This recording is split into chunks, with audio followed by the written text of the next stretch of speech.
I do encourage you again to pray with us and for us. This afternoon, for those who have your Bible, we're going to ask that you would note with us a passage of Scripture that's in the Old Testament. 1 Samuel. 1 Samuel. The 20th chapter.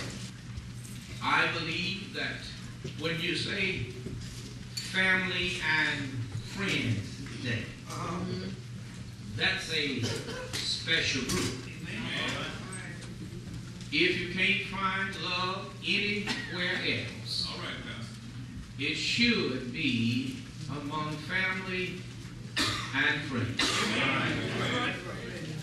And when you look at your theme and you say, behold how good and how pleasant it is for brethren to dwell together in unity. Yes, right. In order to dwell together in unity, love must be somewhere. You can dwell together, but in order to have unity, love must exist. In this passage and in this chapter, we see an illustration of love in action. David's confession about Jonathan, who's Saul's son, his confession about Jonathan's love for him was that it was wonderful. And that's in 2 Samuel 1:26. In Jonathan's regard for David, we have illustrated the attitude and the action of love. When we read the chapter, and when we read especially verses 32 through 42, real quickly, the first thing we see emphasis on, we see a question and discernment of love. We see a question and discernment of love. That was a question. Jonathan knew that all the hate that was burning in the mind of his father Saul against David was born of jealousy.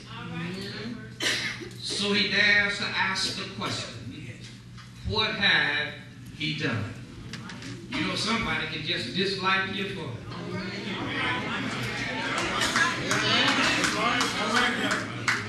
just because of who you are. Don't have to know anything about you. Just because of who you are. What have he done? As in verse 32. Love will often make us bold. What do you mean? When under ordinary circumstances, we should be timid.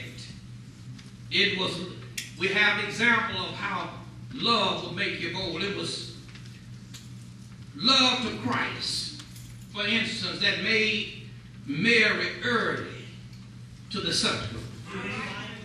John 20, verse 1. Not only that, it was that same love that prompted John to run with fleetness and be fast of feet to get to the tomb first. I'm simply saying that love will motivate us to be bold and to move as we need move. You see in that 33rd verse the discernment of love. Saul's casting the javelin at Jonathan led Jonathan to see what he was to do to David the first opportunity that occurred. I'm simply saying that Jonathan noticed, and when you read in that scripture how Saul was upset, and because of what Jonathan was saying, he threw a javelin at his own son. which told Jonathan, if he will throw it at me, I know what he would do today. Love can see farther than reason. Love is not deceived by appearances, nor fooled by probabilities. Love is a thermometer that ascertains the temperature of things. What are you saying? I'm saying when genuine love exists, it would give you some things and show you some things that reasoning would not do. But I come to tell you, when you see an illustration of love in action, it's also in our text. Jonathan could have sided with his father Saul, but he had a friend that he loved dearly, and a friend that loved him. And when he saw what the jealousy was going to do, he cared about his friend David. And when he planned, he told David, now when you go away, I'm going to bring a lad in, and I'm going to shoot an arrow, and you'll hear what I have to say. God knows how to do his business. God knows who to use to do his business. God knows when to do his business. He used Jonathan to help David because there was love among them. A friend will stick with you through thick and through thin. A friend won't always agree with you, but they always have love for you. A friend will stand when everybody else have put you down. And that's what Jonathan was doing. And he called that lad. And when he called that lad, he shot an arrow, told the lad to go get the arrow. He shot the arrow beyond where the lad was, so he could cry out with a loud voice, go beyond where you are and get that arrow that was telling David, danger is still around you. Danger is still in my father's house. So David came and joined with Jonathan. They embraced each other, cried with each other.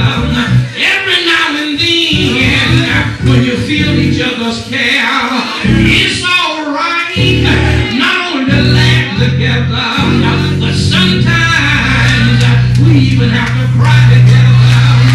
I'm glad when there's love there, God will wipe away those tears. And I heard Jonathan tell him, go on in peace. In other words, God will be with you. Love will hide a multitude of faults.